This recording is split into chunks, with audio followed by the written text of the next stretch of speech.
وہ کون سی جگہ ہے جہاں اللہ موجود نہیں؟ کیا آپ جانتے ہیں کہ حضرت علی رضی اللہ عنہ سے پوچھا گیا اب تک کا سب سے مشکل سوال؟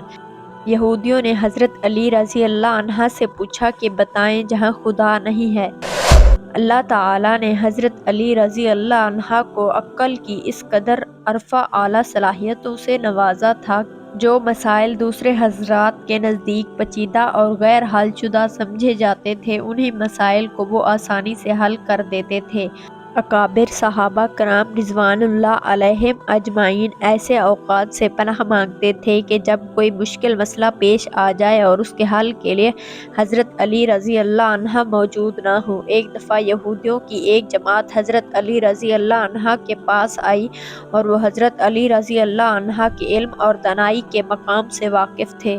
وہ نادان یہ سوچ کر آئے تھے کہ اگر کسی طریقے سے وہ حضرت علی رضی اللہ عنہ کو علمی دنیا پر شکست دے دیں تو اس سے مسلمانوں کو شرمندگی ہوگی اور ہر طرف ہمارا ڈنکا بجنے لگے گا۔ اس یہودی جماعت نے یہ بھی منصوبہ بنایا کہ ہم نہ صرف آپ سے سوال کریں گے بلکہ آپ سے سوال آپ کی کتاب یعنی قرآن مجید سے نہیں بلکہ اپنی کتاب یعنی تورات سے کریں گے۔ اس جماعت نے من ہی من میں یہ سوچ لیا کہ اگر حضرت علی رضی اللہ عنہ ہماری شرائط کے مطابق تورات سے جواب دینے پر راضی ہو جاتے ہیں تو یہی ہماری جیت ہوگی۔ لیکن کیسے؟ ناظرین، یہودیوں کی اس جماعت کا ماننا کچھ یوں تھا کہ حضرت علی رضی اللہ عنہ بہرحال حضرت محمد صلی اللہ علیہ وآلہ وسلم کے ماننے والے ہیں اور حضرت محمد صلی اللہ علیہ وآلہ وسلم پر قرآن پاک نازل ہوا تو یہ بات ممکن نہیں کہ حضرت علی رضی اللہ عنہ کسی صورت تورات کے سوالوں کا جواب تورات سے ہی دیں۔ ناظرین، یہودیوں کی اس جماعت کا سربراہ جس کا نام راس الجالوت تھا، اس کی زیر قیادت یہ جماعت حضرت علی رضی اللہ عنہ کے پاس آئی تھی۔ راس الجالوت بولا، اے علی، ہم لوگوں نے آپ کے علم کا بہت چرچا سنا ہے۔ حضرت علی رضی اللہ عنہ مسکرا کر بولے، تو کیا اس بات کی تصدیق کرنے آئے ہو؟ راس الجالوت بولا، ہم آپ سے چند سوالات کریں گے، آپ کو ان سوالات کے جوابات ہماری کتاب تورات سے دینا ہوگا، اور اگر آپ نے سب کے سامنے ہمارے سوالوں کے جواب دے دیے تو ہم آپ کو باب العلم مان لیں گے۔ حضرت علی رضی اللہ عنہ نے مسکرا کے جواب دیا کہ میں فی الحال اس بات سے بالکل غافل ہوں کہ تم لوگ کیا سوالات کرو گے اور تم کیا سوچ کے آئے ہو۔ اگر میں تمہارے سوالوں کے جواب دینے میں کامیاب ہو گیا تو کیا تم لوگ دین اسلام قبول کرو گے؟ یہودی اس بات پر آمادہ ہو گئے کہ اگر ان کے تمام سوالوں کے جواب انہیں تورات سے مل گئے تو وہ یہودی مذہب چھوڑ کر اسلام قبول کر لیں گے، اور یہ اس بات کی دلیل ہوگی کہ جس سے آپ نے علم سیکھا ہے وہ یقیناً اللہ کی طرف سے بھیجے گئے سچے نبی ہیں۔ ناظرین، اب تمام معاملات طے پا چکے تھے اور پورا مجمع خاموش ہو کر بیٹھ چکا تھا۔ سوالوں کا سلسلہ شروع ہوا۔ یہودی عالم راس الجالوت نے مجمع کی جانب دیکھا اور علم کے تکبر سے بھرپور لہجے میں سوال کیا، اے علی، یہ بتائیے وہ کون سی چیز ہے جو خدا کے لیے نہیں ہے؟ یہودی یہ جانتے تھے کہ مسلمان کی کتاب میں درج ہے کہ ہر چیز اللہ کے لیے ہے اور اس بات کا جواب حضرت علی کے لیے دینا ناممکن ہوگا۔ مجمع میں بیٹھے تمام افراد سوچ میں ڈوب گئے کہ کائنات میں کوئی ایسی چیز بھی ہے جو اللہ کے لیے نہ ہو۔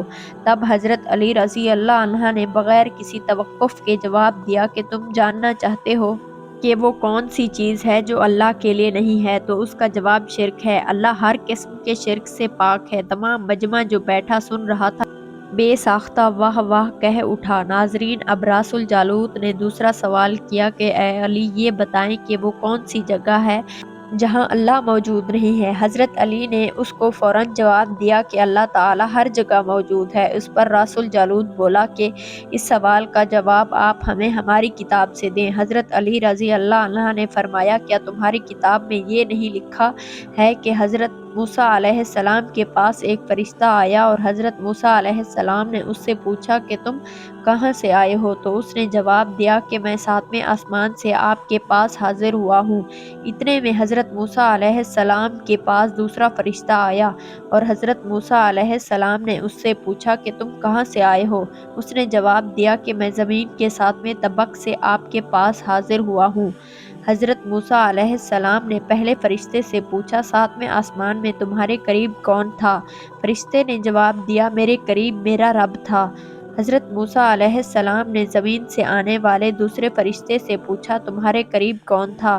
اس نے جواب دیا، میرے قریب میرا رب تھا۔ تو اس سے یہ معلوم ہوا کہ بلندیوں کی انتہا ہو یا گہرائیوں کی انتہا، اللہ رب العزت ہر جگہ موجود ہے۔ ناظرین، راس الجالوت اب تھوڑا گھبرا گیا تھا، یہ دیکھ کر کہ حضرت علی رضی اللہ عنہ نے اس کے سوالوں کے جواب اس کی کتاب سے ہی دے دیے تھے۔ اب اس نے حضرت علی سے تیسرا سوال کیا، اے علی، یہ بتائیے کہ وہ کون سی چیز ہے جو خدا کے قریب نہیں ہے؟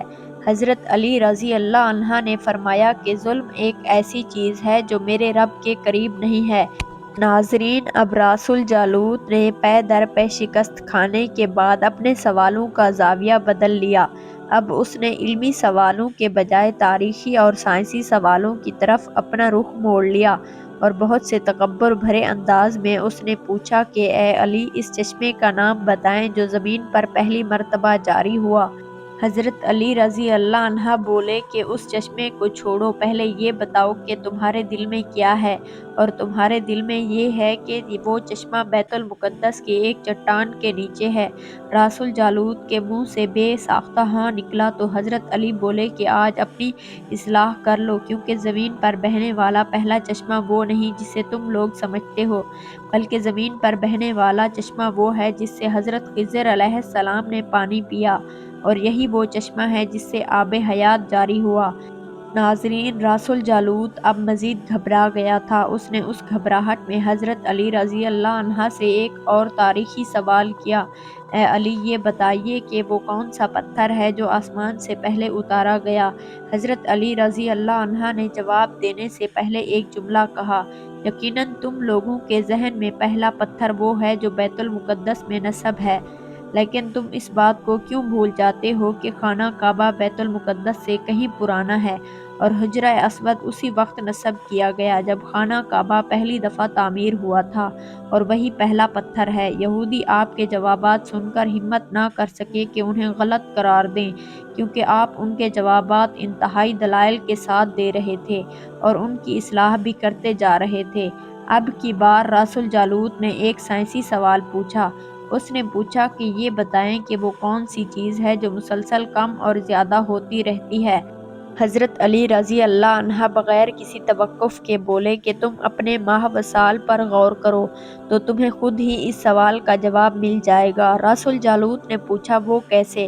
آپ نے فرمایا، کوئی دن اگلے دن کے برابر نہیں ہوتا، اس طرح گزشتہ رات اگلی رات کے برابر نہیں ہوتی، یہی وہ دو چیزیں ہیں جو مسلسل کم اور زیادہ ہوتی رہتی ہیں۔ راس الجالوت نے جواب سن کر حضرت علی رضی اللہ عنہ سے ایک اور سوال کیا کہ زندہ رہنے کی پہچان سانس لینا ہے، کیا کائنات میں کوئی ایسی چیز بھی ہے کہ سانس لیتی ہے مگر زندہ نہیں؟ حضرت علی رضی اللہ عنہ نے فرمایا کہ صبح جب نکلتی ہے تو سانس لیتی ہے، حالانکہ صبح کے پاس نہ روح ہے نہ جان۔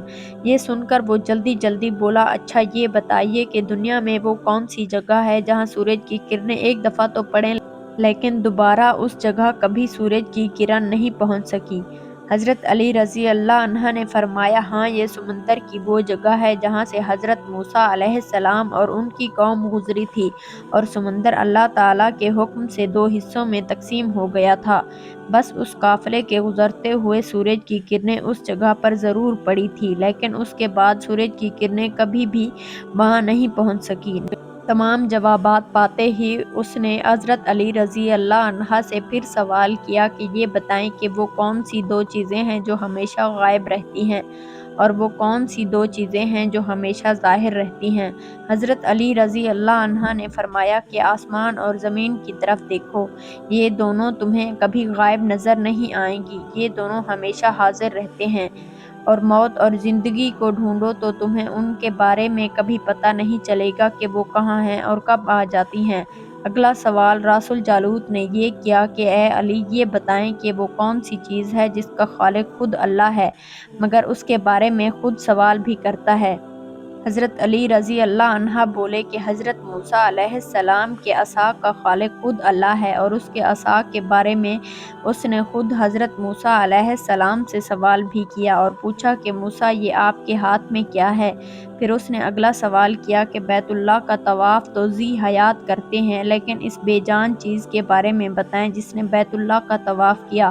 حضرت علی رضی اللہ عنہ بلا توقف بولے کہ کشتی نوح ایک ایسی بے جان چیز ہے جو طوفان کے دوران اس مقام پر پہنچی جہاں بیت اللہ ہے، تو اس نے اس کے گرد 7 چکر لگائے۔ راس الجالوت نے باب العلم حضرت علی رضی اللہ عنہ سے کئی سوال کیے اور تمام کے تمام جوابات آپ رضی اللہ عنہ نے بالکل ٹھیک ٹھیک بولے۔ تو مجمع میں بیٹھے ہوئے ایک یہودی بولا کہ حضرت دنیا میں ہر شخص سوچ کے جواب دیتا ہے، لیکن آپ تو ہر سوال کا جواب بلا توقف دے رہے ہیں۔ حضرت علی رضی اللہ عنہ نے اس سوال کے بدلے اس یہودی سے ایک سوال کیا، بتاؤ تمہارے ہاتھ میں کتنی انگلیاں ہیں؟ اس نے فوراً جواب دیا، 5۔ حضرت علی رضی اللہ عنہ نے فرمایا، تو نے بھی تو فوراً میرے سوال کا جواب دے دیا۔ اس یہودی نے کہا، یا علی یہ کیسی بات ہوئی؟ مجھے معلوم ہے کہ میرے ہاتھ میں 5 انگلیاں ہیں۔ یہ سن کر حضرت علی رضی اللہ عنہ مسکراتے ہوئے کہا کہ مجھے یہ سارے علم ایسے ہی معلوم ہیں جیسے تجھے یہ معلوم ہے کہ تیرے ہاتھ میں 5 انگلیاں ہیں۔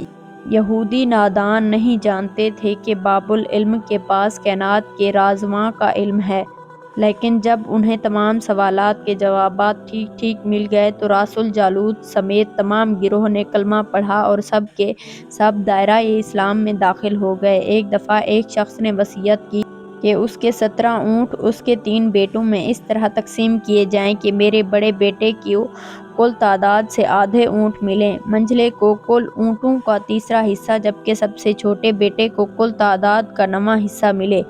اس شخص کے فوت ہو جانے کے بعد شہر بھر کے صاحبان دانش بیٹھ کر سوچتے رہے کہ وصیت کے مطابق اونٹوں کی تقسیم کیسے کی جائے۔ بہت سوچ بچار کے بعد بالآخر انہوں نے حضرت علی رضی اللہ عنہ کے پاس جانے کا فیصلہ کیا۔ مسئلہ حضرت علی رضی اللہ عنہ کے پاس پہنچا تو آپ نے فرمایا کہ یہ تقسیم کر دوں گا۔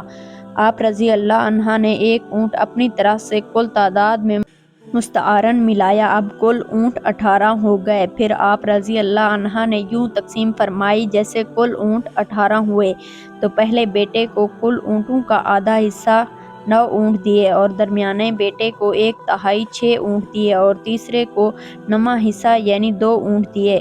اس طرح کل اونٹ تقسیم شدہ 17 ہوئے۔ اس کے بعد آپ رضی اللہ عنہ نے اپنا ادھار دیا ہوا اونٹ واپس لے لیا۔ یہ تھی ناظرین حضرت علی رضی اللہ عنہ کی ذہانت کہ جس کے سامنے کوئی بھی بات ناممکن نہیں تھی۔